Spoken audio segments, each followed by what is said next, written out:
بعد یہ جو رسوم ہمارے یہاں بنا لی گئی ہے، یہ کل شریف ہے اور یہ 40واں ہے اور یہ جمعرات ہے، یہ ہندوستان کی چیزیں ہیں، اس کا دین سے کوئی تعلق نہیں ہے۔ موت کے موقع پر جو رسوم ہیں، آداب ہیں، ان کے بارے میں بھی شریعت میں احکامات دیے ہیں۔ چند چیزیں میں چاہوں گا کہ کر کے آپ کے سامنے رکھوں اور یہ جاننے کی کوشش کروں کہ ہمارے دین میں ان کی کیا کوئی گنجائش ہے یا نہیں ہے۔ ہمارے ہاں بالعموم ہندوستان، پاکستان، بنگلہ دیش، برصغیر کے اندر بالخصوص یہ سامنے آتا ہے کہ میت کے رخصت ہونے کے وقت ایک سوگ کا عالم ہے۔ شریعت کے لحاظ سے اس سوگ کی مدت کیا ہے؟ اس میں تیسرا ہوتا ہے، پھر کرتے کرتے 40ویں تک پہنچ جاتا ہے، یہ تیسرا، 40واں، اور یہ خود رسوم اور ان میں سوگ کی جو مدت ہے وہ کیا شریعت نے کوئی مقرر کی ہے؟ اللہ تعالیٰ نے اس دنیا میں ہمیں بھیجا ہے تو اس میں زندگی اور موت کا یہ کارخانہ ہر ایک کے لیے ایسے ہی چل رہا ہے۔ یہ بیان کیا نا کہ خلق الموت والحیات لیبلوکم ایکم احسن عملا، یعنی موت و حیات کا یہ کارخانہ بنایا ہی اس لیے گیا ہے تاکہ اللہ تمہیں آزمائے۔ تو جس وقت موت آتی ہے، کوئی عزیز دنیا سے رخصت ہوتا ہے، کوئی استاد ہے، کوئی باپ ہے، کوئی بھائی ہے، آپ کی بہن ہے، بیوی ہے، شوہر ہے، تو انسان کو صدمہ پہنچتا ہے۔ یہ صدمہ پہنچنا بھی بڑی فطری چیز ہے، آنکھوں سے آنسو بہہ نکلنا بھی بالکل فطری چیز ہے۔ اس لیے فطری اظہار پر دین میں کوئی پابندی نہیں لگائی گئی، لیکن اس کو حدود میں رہنا چاہیے۔ وہ حدود رسالت مآب صلی اللہ علیہ وسلم نے مختلف موقعوں پر واضح فرمائے ہیں۔ نوحہ نہ کیا جائے، بین نہ کیے جائے، چیخا نہ جائے، اس طرح کی آوازیں بلند نہ کی جائیں کہ جو ناشکری پر محمول کی جا سکیں۔ اللہ تعالیٰ کے ساتھ تعلق کا اظہار کیا جائے، اس موقعوں پر خود موت کو یاد کیا جائے۔ اگر انسان صدمے کی کیفیت سے ہو تو خاموشی کو ترجیح دے، اللہ کی کتاب کی طرف رجوع کرے، اچھی نیکی اور خیر کی باتیں کرے اور سنیں، تو ان چیزوں کا اہتمام کرنا چاہیے۔ لیکن صدمہ پہنچا ہے تو فطری طور پر کچھ وقت گزرے گا، جس کے بعد انسان سنبھلنا شروع ہوتا ہے۔ اس میں بھی رسالت مآب صلی اللہ علیہ وسلم نے یہ فرمایا کہ 3 دن بہت ہیں، یعنی اگر تم 3 دن لوگوں سے تعزیت کے لیے بیٹھ گئے ہو، یا تم نے کام چھوڑ دیا ہے، یا اس صدمے کی کیفیت میں بسر کر رہے ہو، تو بس یہ بہت ہیں۔ اس کے بعد اپنے آپ کو نکالنے کی صحیح کرنی چاہیے۔ اور یہ دنیا چونکہ دارالعمل ہے تو آپ موت ہی کے ساتھ وابستہ ہو کر تو نہیں رہ سکتے۔ لوگ آ رہے ہیں، لوگ جا رہے ہیں، آپ کے بہت عزیز دنیا سے رخصت ہو جاتے ہیں۔ آپ دیکھیں اولاد سے بڑھ کر کیا چیز ہوتی ہے، لیکن رسالت مآب صلی اللہ علیہ وسلم کو اپنی آغوش میں بیٹھے ہوئے بچوں کو رخصت کرنا پڑا ہے۔ تو اس میں نہ کوئی پیغمبروں کا استثناء ہے، نہ کوئی بڑے لوگوں کا استثناء ہے، نہ کوئی اللہ کے نیک بندوں کا استثناء ہے۔ اس کو ایک حقیقت کے طور پر قبول کر کے ہی زندگی بسر کی جا سکتی ہے۔ تو ہمارے دین نے ہمیں یہ تعلیم دی ہے کہ نہ تو اس موقع پر جزا فضا کریں جس سے بے صبری کا اظہار ہو، پھر صبر کیا جائے، اور صبر کی اللہ تعالیٰ نے بہت غیر معمولی جزا بیان کی ہے۔ یعنی وہ صبر ہے کہ جس کے ساتھ اللہ کی معیت حاصل ہوتی ہے، صبر ہے کہ جس کے نتیجے میں آپ کو اللہ تعالیٰ کی رحمتیں ملتی ہیں، اور صبر ہی ہے کہ جس کا صلہ اللہ تعالیٰ نے کہا کہ جنت ہے۔ یعنی بحیثیت مجموعی ہماری پوری زندگی کو صبر کا آئینہ دار ہونا چاہیے۔ تو 3 دن بہت کافی ہیں۔ 3 دن کے بعد آپ جائیے دنیا کے معاملات میں مصروف ہو جائیے، اور اگر آپ دنیا کے معاملات میں یا دین کے معاملات میں جو بھی آپ کی ذمہ داریاں مصروف ہوں گے تو امید ہے کہ صدمے کی کیفیت میں بھی کمی آئے گی۔ یعنی وہ خود بھی ایک علاج بن جاتا ہے، آدمی کا دماغ پلٹتا ہے، کوئی ذہن دوسری جانب متوجہ ہوتا ہے، خیالات میں تبدیلی آتی ہے۔ ورنہ تو ظاہر ہے کہ صدمے کی کیفیت میں آپ بیٹھے رہیں گے تو وہی چیز زیادہ اثر انداز ہو جائے گی۔ بعض لوگ زیادہ حساس بھی ہوتے ہیں، تو کوشش کرنی چاہیے کہ جتنی جلدی ممکن ہو اس سے نکل جائے۔ اس کے بعد یہ جو رسوم ہمارے یہاں بنا لی گئی ہے، یہ کل شریف ہے اور یہ 40واں ہے اور یہ جمعرات ہے، یہ ہندوستان کی چیزیں ہیں، اس کا دین سے کوئی تعلق نہیں ہے۔ اور اگر ان میں کوئی دینی چیز شامل کی جائے گی تو اس میں کوئی شبہ نہیں کہ اسے بدعت قرار دیا جائے گا، اور بدعت سے ہر حال میں اپنے آپ کو محفوظ رکھنا چاہیے۔ ٹھیک۔ اچھا، ہم سے بھی جب کوئی رخصت ہوتا ہے تو کہا ہی جاتا ہے کہ اس کا بوسہ لینا، اس کی بھی ممانعت ہے، قباحت ہے۔ خواتین ہیں، کوئی والد رخصت ہوئے ان کو روکا جاتا ہے۔ اسی طریقے سے کہا جاتا ہے کہ جب وہ رخصت ہو گئے تو جو رشتے تھے اب وہ ختم ہو گئے ہیں، لہٰذا اب وہ محرم نہ محرم کی جو قیود ہے وہ واپس آ جائیں گی، غسل نہیں دے سکتے وہ لوگ جن سے ان کا محرم کا رشتہ نہیں تھا، دیکھ نہیں سکتے۔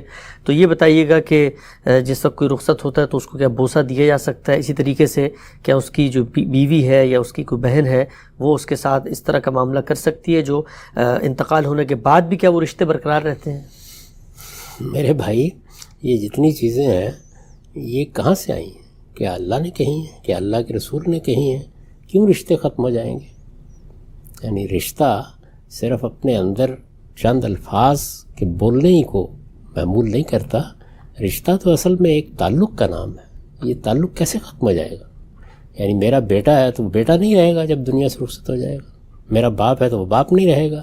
یہ اسی کا جسد خاکی ہے جس کو ہم سپرد خاک کر رہے ہوتے ہیں، احترام کر رہے ہوتے ہیں. چنانچہ نہ بوسہ لینے میں کوئی حرج ہے، نہ اسی طرح تدفین میں اور تجہیز میں کوئی مسئلہ ہے. یہ معلوم ہے کہ سیدنا ابوبکر صدیق کی اہلیہ ہی نے ان کو غسل دیا تھا. اس میں کوئی حرج کی بات نہیں. یہ سب چیزیں معلوم نہیں کہاں سے ہمارے یہاں آ گئی ہیں.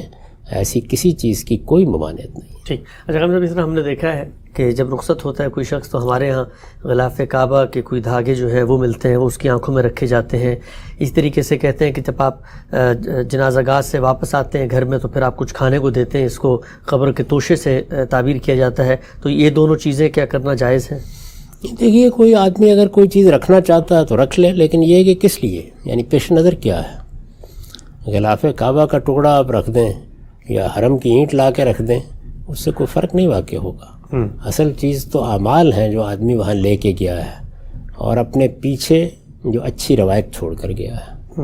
یہی چیزیں ہیں کہ جو آدمی کے لیے اجر کا باعث بھی بنتی ہیں، اللہ کے ہاں بھی اس کے لیے فضیلت کا باعث بنیں گی. رسالت میں آپ صلی اللہ علیہ وسلم نے فرمایا ہے نا کہ آدمی جب دنیا سے رخصت ہوتا ہے تو ینقطع عمل ابن آدم الا بثلاث. 3 ہی چیزیں ہیں جو باقی رہ جاتی ہیں، ورنہ ہر عمل بالکل ختم ہو جاتا ہے. آپ نے کوئی اچھی روایت قائم کی ہے، صدقۃ جاریہ، کوئی نیکی کا کام کیا ہے جس سے لوگ فائدہ اٹھا رہے ہیں. علم ينتفع بہ، آپ نے علم کی روایت چھوڑی ہے جس سے لوگ فائدہ اٹھا رہے ہیں. ولد صالح یدعو لہ، کوئی نیک اولاد ہے، آپ نے اس کی تربیت کی، اس کو نیکی کی تلقین کی، اس کو خیر سکھایا. ظاہر ہے کہ یہ چیز بھی آپ کے لیے توشہ آخرت بنتی ہے. تو یہ چیزیں ہیں جن پر توجہ دینی چاہیے. یعنی عمل سے زندگی بنتی ہے، جنت بھی جہنم بھی. تو یہ عمل ہے جس کو سامنے رکھنا چاہیے. علم کا تزکیہ کریں، عمل کا تزکیہ کریں. ایسی چیزیں بس کچھ لوگ کہتے ہیں کہ فلاں آدمی فلاں دن وفات پا گیا، رمضان کے مہینے میں چلا گیا، جمعے کے دن چلا گیا، ہم نے یہ کپڑا رکھ دیا، دیکھیے فلاں جگہ کا کفن نصیب ہو گیا، یہ احرام کی چادریں لایا ہوا تھا اپنے ساتھ، ان میں تدفین کر دی. تو یہ ساری چیزیں جو ہیں اب دل کی تسکین کے لیے آپ جو بھی کرنا چاہیں کریں. اللہ تعالیٰ نے اپنی کتاب میں اور اللہ کے پیغمبر نے اپنے ارشادات میں یہ واضح کر دیا ہے کہ اصل چیز وہ عمل ہے جو آپ لے کر جائیں گے. ٹھیک. ہم سب کچھ مزید پہلو بھی ہیں اسی حوالے سے. جو انسان رخصت ہوتے ہیں تو جو مسائل لوگوں کو درپیش رہتے ہیں، یہ بتائیے گا کہ جنازے کے بارے میں. غائبانہ جنازہ انسان دور ہوتا ہے. اس وقت آپ دیکھیں کووڈ کے دنوں میں جن لوگوں کا انتقال ہوا، بچے نہیں جا سکے، تو کیا غائبانہ طور پہ نماز جنازہ ادا کی جا سکتی ہے؟ اسی طریقے سے یہ بتائیے گا کہ بسا اوقات بعض لوگوں کا پانی میں وہ بہہ جاتے ہیں اور لاش نہیں ملتی، تو کتنی مدت انتظار کرنا چاہیے اور اس کے بعد ان کا جنازہ پڑھ کے ان کو رخصت کر دے آدمی؟ دیکھیے بات یہ ہے کہ اس طرح کوئی دین یا شریعت میں مدت تو نہیں مقرر کی گئی. حادثہ ہو گیا ہے تو آپ کا ایک عمومی اطمینان ہو جاتا ہے کہ اب ملنے کا کوئی امکان نہیں ہے تو آپ جنازہ پڑھ سکتے ہیں. میرے نزدیک میں اس سے پہلے عرض کر چکا ہوں کہ اس طرح کی صورتحال جو اب پیدا ہوئی، ایک وبا کا معاملہ رہا ہے اور اب دنیا میں لوگ بہت دور دور تک جا چکے ہیں. بعض موقعوں پر آپ کو فلائٹس نہیں ملتی، جانے کے مواقع نہیں ہوتے. تو اس میں اگر آن لائن جنازے کا اہتمام کر دیا جائے اس پہ بھی کوئی حرج کی بات نہیں ہے. میں نے جب یہ بات کہی ہے تو ظاہر ہے کہ لوگ اس سے اختلاف کرتے ہیں، لیکن انہوں نے سمجھنے کی کوشش نہیں کی کہ یہ اللہ تعالیٰ کی کتنی بڑی نعمت ہے جو دور حاضر میں ہم کو حاصل ہو گئی ہے. بہت سے لوگ دنیا میں کہاں کہاں پڑے ہوئے ہیں، نہیں آ سکتے اس موقع کے اوپر. رسالت میں آپ صلی اللہ علیہ وسلم نے دیکھیے نا، جب یہ معلوم کیا کہ نجاشی کی وفات ہو گئی ہے تو غائبانہ نماز جنازہ پڑھی. اس کا مطلب یہ ہے کہ جو عام حالات کے قوانین ہوتے ہیں، جیسے ہی اس کے اندر کوئی مسئلہ پیدا ہوتا ہے تو پھر دیکھنا چاہیے کہ اس کی روح کو برقرار رکھ کے آپ کیا اجتہاد کر سکتے ہیں. تو اگر آپ اس طرح کے اجتہادات کر لیتے ہیں تو آپ اندازہ کر سکتے ہیں کہ کہاں کہاں سے لوگ شریک ہو جائیں گے. اگر کسی جنازے میں شریک ہونا ہے، کسی جماعت میں شریک ہونا ہے، مسلمانوں کے ملکوں میں یا جہاں مسلمانوں کی آبادی ہوتی ہے، آپ کو ہر گلی، ہر محلے میں، ہر موڑ پر ایک مسجد مل جاتی ہے. آپ جانتے ہیں کہ غیر مسلم ممالک میں جہاں دوسروں کی اکثریت ہے، دور دور مسجدیں ہوتی ہیں، ہر آدمی نہیں جا سکتا. تو اگر آپ اس طرح کے اہتمام جدید ٹیکنالوجی کو سامنے رکھ کر کریں تو اس میں کوئی حرج کی بات نہیں ہے. انتقالات امام اگر معلوم ہو رہے ہیں تو بس یہ بہت کافی ہے. لیکن ظاہر ہے کہ یہ اضطرار میں ہوگا، مجبوری میں ہوگا، یہ رخصت کے طور پر ہوگا اور اس میں آپ کی تسکین بھی ہوگی، دعا میں آپ شریک بھی ہوں گے، جماعت کے اندر شامل ہونے کا احساس بھی ہوگا. یہ بہت سی چیزیں حاصل ہو جائیں گی. تاہم جو آخری چیز ہے وہ تو ظاہر ہے وہی ہے کہ آپ خود جماعت کے اندر موجود ہوں، تو جہاں ممکن ہے وہاں پہ یہی کیجئے، جہاں ممکن نہیں ہے وہاں یہ دوسرے طریقے اختیار کرنا بالکل جائز ہے۔ ٹھیک ہے آپ صاحب، چند پہلو آخری واضح فرمائیے گا۔ کہا جاتا ہے کہ میت کے لیے خاص قسم کا لباس ہے جو اس کی تدفین میں استعمال ہوگا، کفن، اس پہ دین نے کوئی قید لگائی ہے؟ کیا کوئی مرتا ہے اس کو اپنے کپڑوں میں دفنایا جا سکتا ہے؟ اس طریقے سے مرنے والے نے اگر وصیت کی ہے، وہ امریکہ کینیڈا میں تھا کہ مجھے پاکستان میں دفنائیں، تو کیا اس وصیت پر عمل کرنا لوگوں کے لیے لازم ہے؟ اور یہ بھی بتا دیجیے گا کہ کیا مسلمانوں ہی کے قبرستان میں ایک مسلمان کو دفنانا چاہیے؟ دینی لحاظ سے کوئی پابندی تو نہیں ہے اس؟ خدا کی زمین ہے، جہاں آپ کو موقع ملے آپ دفن کر دیجئے۔ یہ تو مسلمانوں کے قبرستان ظاہر خاص کیے جاتے ہیں، اس سے مقصد یہ ہوتا ہے کہ اس کی حفاظت بھی ہو، جانے والوں کو بھی اس میں کوئی دقت نہ ہو، اور مسلمانوں کے اپنے رسوم، ان کی اپنی روایات کا بھی پاس ہوتا رہے۔ تو یہ اچھی بات ہے، اس میں کوئی شبہ نہیں ہے، لیکن یہ لازم نہیں کیا گیا، جہاں بھی آپ کو موقع ملے۔ آخر آپ جانتے ہیں کہ سیدنا ابو ایوب انصاری کو کہاں دفن کیا گیا تھا؟ بہت سے صحابہ کرام ہیں، کہاں کہاں آپ دیکھتے ہیں کہ وہ مدفون ہیں، تو اس میں کوئی حرج کی بات نہیں ہے۔ کسی نے کوئی وصیت کی ہے تو پہلی چیز تو یہ ہے کہ وصیت کرتے وقت بھی سوچنا چاہیے کہ آخر اپنے بعد کے لوگوں کو آپ اس مشقت میں کیوں مبتلا کر رہے ہیں۔ کر دی ہے تو آسانی ہے، پوری کر لیجئے، لیکن اگر آسانی نہیں ہے تو اللہ تعالیٰ معاف فرمائے گا۔ جب کوئی آدمی کو بات کہہ دیتا ہے تو اصولاً تو کوشش کرنی چاہیے نا کہ اس کی بات پہ عمل کیا جائے، دونوں جانب نصیحت کرنی چاہیے، ایسی وصیت کی چیزیں نہ کی جائیں، اور اگر کی گئی ہے تو بس حتی المقدور، یعنی اس کو مسئلہ نہ بنا لیا جائے۔ ہو سکتا ہے حالات نہ ہوں، ہو سکتا ہے وسائل نہ ہوں، ہو سکتا ہے اسباب نہ ہوں، تو بہت سی چیزیں ہیں کہ جو مانع ہو سکتی ہیں، تو اس میں بھی کوئی حرج کی بات نہیں ہے۔ باقی رہ گئی یہ بات کہ آپ نے اس موقع کے اوپر کیا کرنا ہے کیا نہیں کرنا ہے، تو اس کا لحاظ کر لینا چاہیے کہ آپ کی طرف سے کوئی کمی نہ ہو۔ یہ تجہیز تکفین کی جتنی ہدایات ہیں وہ ہمیں کی گئی ہیں۔